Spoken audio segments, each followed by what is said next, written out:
You are welcome to my channel Grammar School 26. ইংরেজিতে fluently কথা বলতে হলে আমাদেরকে বিভিন্ন ধরনের ওয়ার্ড মিনিং জানতে হবে এবং সেগুলোর সঠিক ব্যবহারও শিখতে হবে। তাহলে আমরা যে কোনো পরিবেশে যে কোনো পরিস্থিতিতে ইংরেজিতে কথা বলতে পারবো। আমি প্রতিটি ভিডিওতে নতুন নতুন সেন্টেন্স নতুন নতুন ওয়ার্ড মিনিং আনার চেষ্টা করি যাতে তোমরা যে কোনো পরিবেশে সেগুলো ব্যবহার করতে পারো। আমি যে সেন্টেন্সগুলি শেখাবো সেগুলি প্র্যাকটিস করলে অবশ্যই ওই ধরনের বাক্য বলতে তোমাদের আর কোনো সমস্যা থাকবে না। No more talking, let's start. শরীরটা গরম গরম লাগছে বা শরীরটা গরম গরম অনুভূত হচ্ছে। সাধারণত জ্বর আসার পূর্বে আমরা এই ধরনের বাক্য বা কথা বলে থাকি। এর ইংরেজি হবে my body feels warm or hot. যদি হালকা গরম হয় তাহলে পরে ওয়ার্ম, আর যদি হালকার চেয়ে একটু বেশি গরম গরম লাগে তখন হট ব্যবহার করব। আরও দেখো, তোমার হাতগুলো শক্ত শক্ত লাগছে বা শক্ত শক্ত অনুভূত হচ্ছে।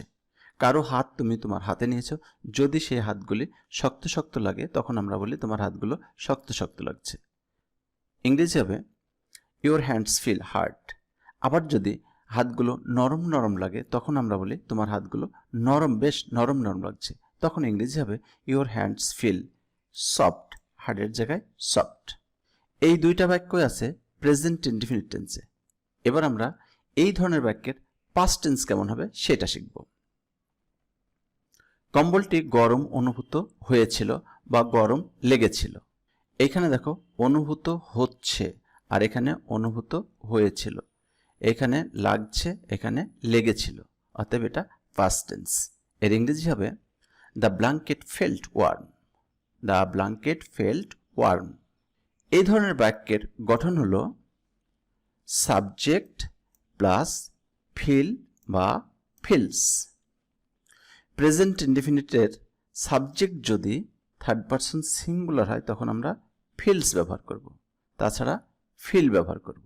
আর যদি বাক্যটা পাস্ট টেন্সে থাকে তখন আমরা ফিল বা ফিলস ব্যবহার না করে ফেল্ট ব্যবহার করব এবং সবশেষে অ্যাডজেক্টিভ ব্যবহার করব। যেমন দেখো, মাই বডি, এটা থার্ড পারসন সিঙ্গুলার এবং প্রেজেন্ট টেন্স আছে, তাই এখানে ফিলস বসেছে। এখানে ইউর হ্যান্ডস প্লুরাল সাবজেক্ট, তাই এখানে দেখো ফিলস না হয়ে ফিল হয়েছে, অর্থাৎ এস বাদ গেছে। অনুরূপভাবে এই বাক্যটা পাস্ট টেন্সে থাকায় ফিলও না ফিলসও না, এখানে বসেছে ফেল্ট এবং সব শেষে এই যে অ্যাডজেক্টিভ বসানো হয়েছে। ওয়ার্ম অর্থ উষ্ণ বা গরম, হার্ড অর্থ শক্ত, হট অর্থ গরম, এগুলি সব অ্যাডজেক্টিভ। এই তো গেল আমাদের অ্যাফার্মেটিভ সেন্টেন্স। এবার আমরা এই ধরনের বাক্য নেগেটিভ এবং ইন্টারোগেটিভ শিখব। বিছানাটি নরম লাগছে না বা নরম অনুভূত হচ্ছে না। দেখো, এটা নেগেটিভ। ইংরেজি হবে the bed doesn't feel soft. এটা প্রেজেন্ট টেন্স আছে। এবার পাস্ট টেন্সের একটা শিখে, বালতির পানি ঠান্ডা লাগেনি বা ঠান্ডা অনুভূত হয়নি। এটা পাস্ট টেন্স আছে। ইংরেজি হবে the water of the bucket didn't feel cold. এই দুইটা গেল নেগেটিভ বাক্য। এবার আমরা শিখব ইন্টারোগেটিভ। চাটা কি বেশি গরম অনুভূত হচ্ছে বা বেশি গরম লাগছে? Present indefinite. ইংরেজি হবে does the cup of tea feel very hot. এবার পাস্টের একটা শিখে, মেঝেটি কি স্যাঁতসেঁতে অনুভূত হয়েছিল? এখানে হচ্ছে, এখানে হয়েছিল, এটা পাস্ট। ইংরেজি হবে did the floor feel damp. Did the floor feel damp. এই ধরনের বাক্যের নেগেটিভের গঠনটা হলো সাবজেক্টের পরে ডন্ট অথবা doesn't. Subject third person singular হলে ডাজন্ট, এরপরে ফিল। আর যদি বাক্যটা পাস্ট টেন্সে থাকে তখন ডিডন্ট ব্যবহার করব, তারপরে ফিল এবং সবশেষে অ্যাডজেক্টিভ। আরেকটা জিনিস, কমন জিনিস মনে রাখো, ডন্ট, ডাজন্ট, ডিডন্ট সবার পরেই কিন্তু ফিল ব্যবহৃত হবে। আর ইন্টারোগেটিভের গঠনটা হলো সাবজেক্টের পূর্বে ডু বা ডাজ। প্রেজেন্ট টেন্সের সাবজেক্ট থার্ড পারসন সিঙ্গুলার হলে ডাজ, তাছাড়া সবার সাথে ডু। আর যদি বাক্যটা পাস্ট টেন্সে থাকে তখন ডিড ব্যবহার করব। এরপর সাবজেক্ট, তারপরে ফিল ব্যবহার করব এবং সব শেষে ব্যবহার করব অ্যাডজেক্টিভ।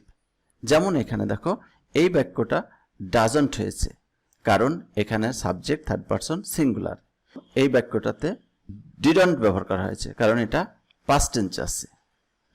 এইখানে দেখো বাক্যের প্রথমে ডাজ ব্যবহার করা হয়েছে, কারণ এটা ইন্টারোগেটিভ, এবং এটা প্রেজেন্ট টেন্সে আছে, সাবজেক্ট থার্ড পারসন সিঙ্গুলার। এইখানে ডিড ব্যবহার করা হয়েছে, কারণ এটা পাস্ট টেন্সে আছে তাই। এখানকার ওয়ার্ড মিনিংগুলি হলো সফট অর্থ নরম, বাকেট অর্থ বালতি, কোল্ড অর্থ ঠান্ডা, ফ্লোর মানে মেঝে, আর ড্যাম্প মানে স্যাঁতসেঁতে। আশা করি এই ভিডিওটা দেখার পরে এই রকমের বাক্য বলতে লিখতে তোমাদের আর কোনো সমস্যা থাকবে না। এইগুলি তোমাদেরকে প্র্যাকটিস করতে হবে। এই ভিডিওটা ভালো লাগলে লাইক করবা, কমেন্ট করবা, আর তুমি আমার চ্যানেলে প্রথম হয়ে থাকলে এই ধরনের ভিডিও পাওয়ার জন্য চ্যানেলটি সাবস্ক্রাইব করবা। ভালো থেকো, সুস্থ থেকো, আল্লাহ হাফিজ।